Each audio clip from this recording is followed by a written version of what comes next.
สบายดีทุกท่านปัญหาความขัดแย้งทางด้านมวลมรดกเนาะ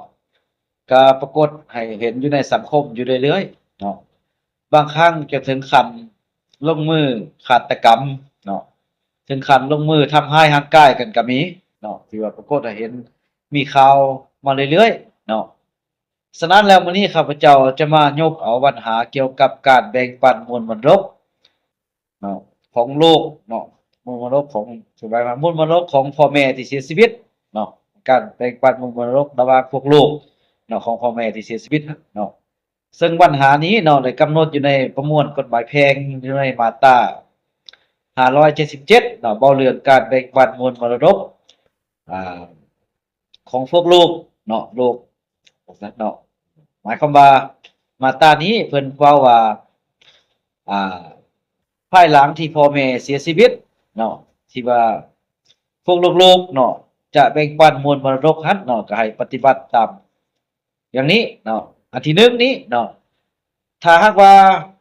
เจ้ามูลมรดกเนาะถ้าหากว่าเจ้ามูลมรดกอ่าหากมีแต่ว่าลูกขิงเนาะมีแต่ลูกขิงเท่านั้นบ่มีลูกหน้าบ่มีลูกเลี้ยงว่าซั่นเนาะมีแต่ลูกขิงอย่างเดียวเนาะหมายความว่ามูลมรดก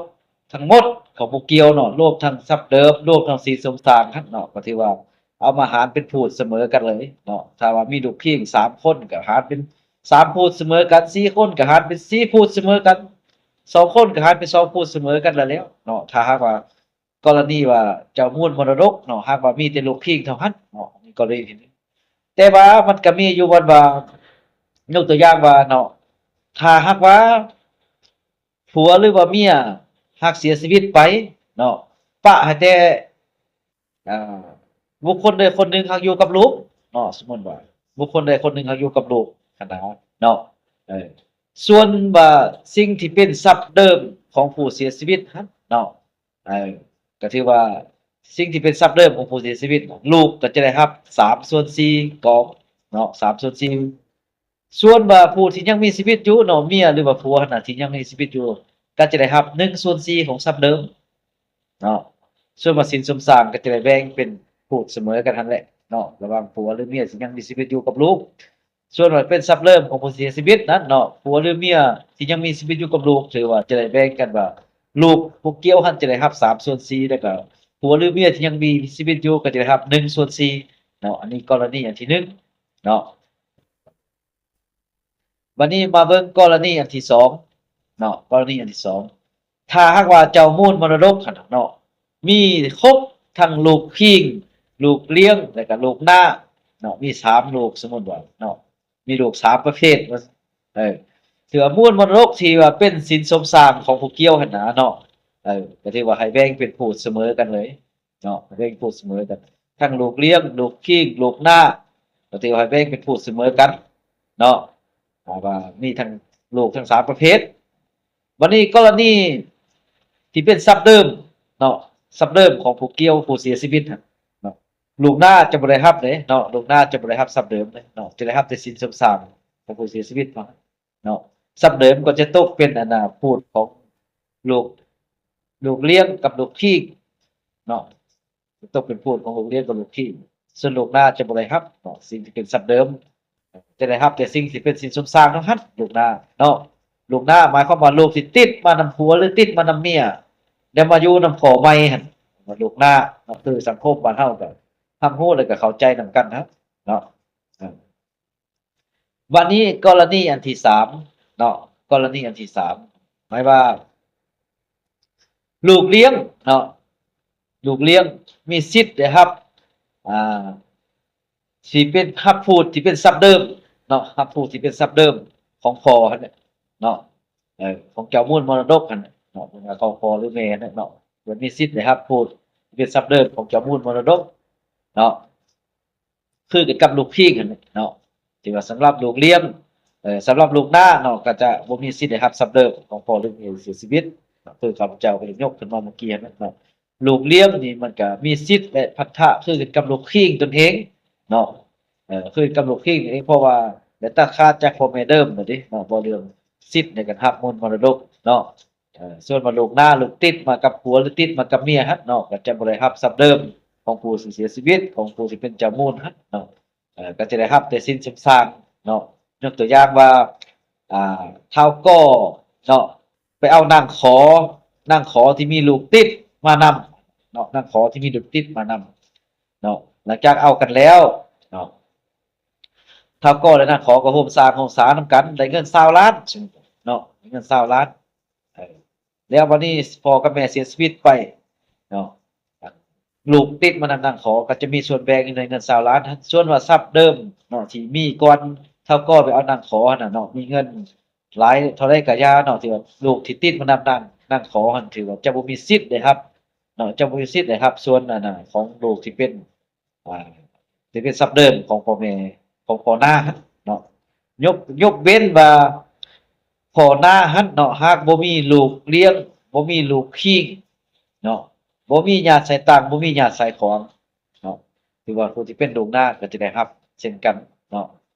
ถ้าหากว่ามีญาติเบื้องอื่นอยู่นำก็ลูกหน้าก็จะบ่ได้รับเนาะจะได้รับแต่สิ่งที่เป็นอ่าสินสมทรัพย์เท่านั้นเนาะวันนี้กรณีอันที่4มานี้เนาะกรณีที่4มานี้ลูกเลี้ยงนี่น่ะเนาะบ่มีสิทธิ์ไปสืบทอดมูลมรดกผู้ที่เป็นพ่อแม่เดิมของตัวเองนะเนาะบ่มีสิทธิ์ไปสืบทอดมูลมรดกเนาะอ่าพ่อแม่เดิมของตัวเองพ่อแม่เกิดเนาะพ่อแม่เกิดของตัวเองเว้นเสียแต่ว่าพ่อแม่เดิมนั้นเนาะได้เฮ็ดพินัยกรรมมอบให้ตึงเนาะเฮ็ดพินัยกรรมที่เป็นลายลักษณ์อักษรเขียนเฮ็ดเจียเฮ็ดหยังไว้เนาะภายหลังเสียชีวิตแล้วก็มาเปิดพินัยกรรมเบิ่งว่าโอ้ได้มอบให้ท้าวก่อที่ว่าไปเป็นลูกเลี้ยงคนอื่นแล้วก็ตัวเองก็สิมอบให้อันนี้ก็ได้รับอยู่เนาะแต่ว่าในทางขั้นตอนการรับมูลมรดกตามกฎหมายฮักเนาะที่ว่าลูกเลี้ยงไปเป็นลูกเลี้ยงคนอื่นแล้วที่ว่าจะบ่มีสิทธิ์กลับไปรับทรัพย์เดิมเนาะกลับบ่มีสิทธิ์กลับไปรับทรัพย์สมบัติของพ่อแม่เดิมของตัวเองรับมูลมรดกของเดิมของตัวเองเนาะที่ว่าไปเป็นลูกเลี้ยงคนอื่นแล้วก็เหมือนกับว่าเป็นลูกขี้คนอื่นนั่นแหละเนาะเพราะว่ากฎหมายก็ได้กำหนดสิทธิ์ได้พันธะเท่าเทียมกับบุคคลอื่นนั่นแหละเนาะเออวันนี้ยังมีกรณีหนึ่งอีกเนาะบ่เรื่อง ถ้าหากว่าเนาะลูกเนาะบ่ว่าแต่ลูกเลี้ยงลูกขี้หรือลูกหน้าเนาะถ้าหากว่าได้เลี้ยงดูได้เบิ่งแย่งได้ปิ้นปัวอันน่ะพ่อแม่เนาะพ่อแม่ที่ว่าตลอดระยะ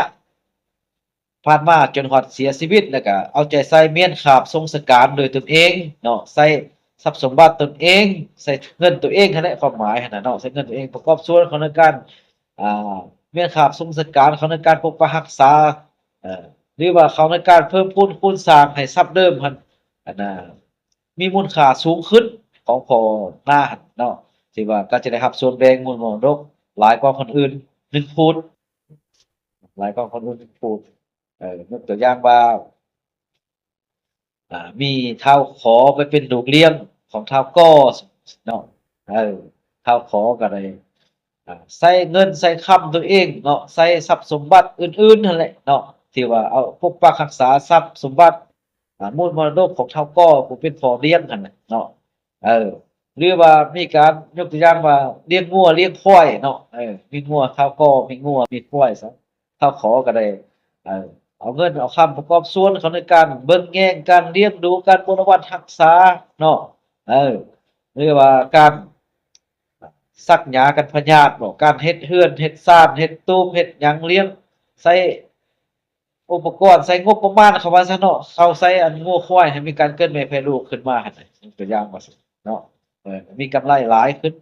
แต่บัดนี้เจ้าของควายหั้นเนาะที่ว่าเฒ่าก่อเสียชีวิตแล้วเฒ่าขอที่เป็นลูกนี่ เรียนหัดก็ได้เอาใจใส่เนาะใส่เงินคำตัวเองเรียนข่าวสงสการเบิ่งแย่งเรียนรู้ดีกว่าคนอื่นว่าซะหลายกว่าคนอื่นลื่นกว่าคนอื่นเนาะลื่นกว่าคนอื่นลื่นลูกขิงอื่นๆอีกหั่นน่ะเนาะที่ว่าบัญญัติแบ่งปันมวลมรดกมาที่ว่าเท่าขอก็จะได้รับเกินกว่าบุคคลอื่น1โพดเนาะ1โพดอันนี้มัน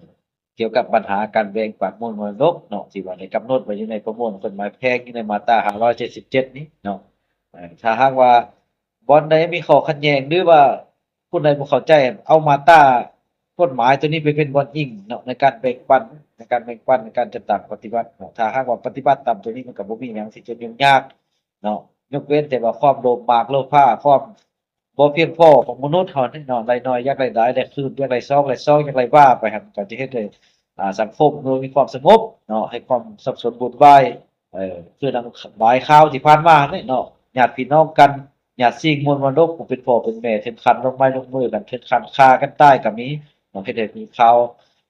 โด่งดังไปทั่วในสังคมออนไลน์เนาะฉะนั้นแล้วคลิปนี้ขอจบลงเพียงเท่านี้เนาะขอขอบใจ